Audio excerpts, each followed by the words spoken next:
Ini adalah kisah tentang seorang yang membuka rumahnya untuk tabut Allah.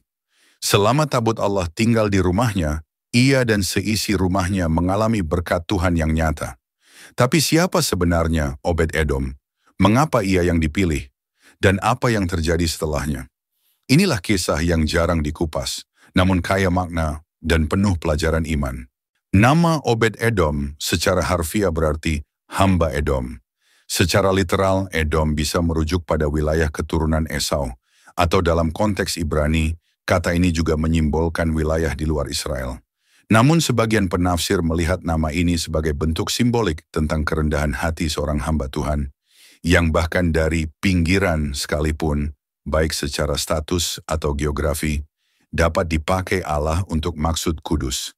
Dalam 2 Samuel 6 ayat 10, Obed-Edom disebut sebagai orang Gad.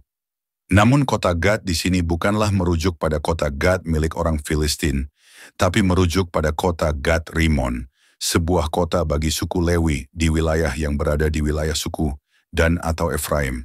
Secara historis dan genealogis, Obed-Edom adalah orang Lewi dari Bani Korah, sebagaimana disebut dalam 1 Tawarikh 26 ayat 1 dan 4. Ia termasuk keturunan Korah, anak Kehat, anak Lewi. Ini menarik, karena Korah sendiri adalah tokoh pemberontak kepada Musa dan Harun dalam kisah yang terdapat di kitab Bilangan pasal 16. Korah bersama beberapa pengikutnya kemudian dihukum Tuhan dengan cara ditelan bumi hidup-hidup. Namun Alkitab mencatat bahwa anak-anak Korah tidak mati dan generasi keturunan Korah kemudian dikenal sebagai pelayan kemah suci yang setia. Di antaranya menjadi penyair dan penjaga bait Allah. Dalam kitab Mazmur terdapat beberapa nyanyian dari anak-anak Korah, menunjukkan peran mereka sebagai pemimpin pujian dan pelayan dalam pelayanan di bait Allah.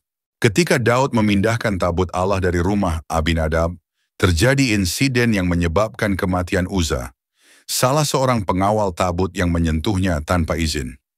Hal ini membuat Daud takut membawa tabut ke Yerusalem. Akhirnya tabut Allah dibawa ke rumah Obed-Edom, 2 Samuel 6 ayat 10-11. Selama 3 bulan tabut Allah berdiam di rumah Obed-Edom, Alkitab mencatat bahwa Tuhan memberkati Obed-Edom dan seisi rumahnya. 2 Samuel 6 ayat 11.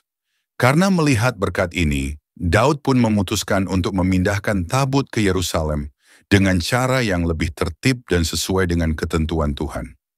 Menariknya, dalam 1 Tawarikh 15 ayat 18 dan 21, saat Daud memindahkan tabut ke Yerusalem, Obed-Edom dilibatkan sebagai penjaga gerbang dan pemain alat musik gambus. Kemudian dalam 1 Tawarikh 16 ayat 5, nama Obed-Edom disebut kembali di antara mereka yang bermain gambus dan kecapi, membentuk bagian penting dari tim musik yang berjalan di depan tabut Tuhan. Setelah tabut Allah resmi berada di Yerusalem, Obed-Edom diangkat oleh Daud sebagai penjaga gerbang bait Allah.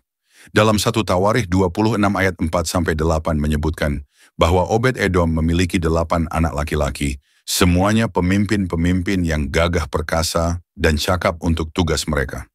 Dalam 1 Tawarikh 26 ayat 15 disebutkan bahwa wilayah gerbang selatan dipercayakan kepada keturunan Obed-Edom, sebuah posisi strategis di kompleks bait suci.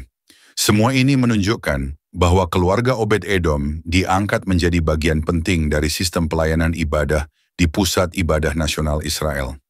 Dan fakta bahwa anak-anaknya digambarkan memiliki kekuatan dan kompetensi dalam pelayanan, menunjukkan bahwa berkat Tuhan tidak hanya bersifat material, tetapi juga rohani dan struktural. Warisan pelayanan ini menunjukkan kesinambungan antara iman pribadi dan dampaknya terhadap generasi berikutnya. Obed-Edom bukan hanya dikenang karena berkat yang diterimanya, tetapi karena siapa dia sesungguhnya. Dia seorang Lewi yang hidup benar, yang membuka rumah dan hidupnya bagi kehadiran Allah. Ia memberi teladan bahwa saat kita menyambut hadirat Tuhan dengan hormat dan iman, maka bukan hanya kita pribadi, tetapi seluruh rumah tangga kita akan mengalami berkat dan perkenanan Tuhan.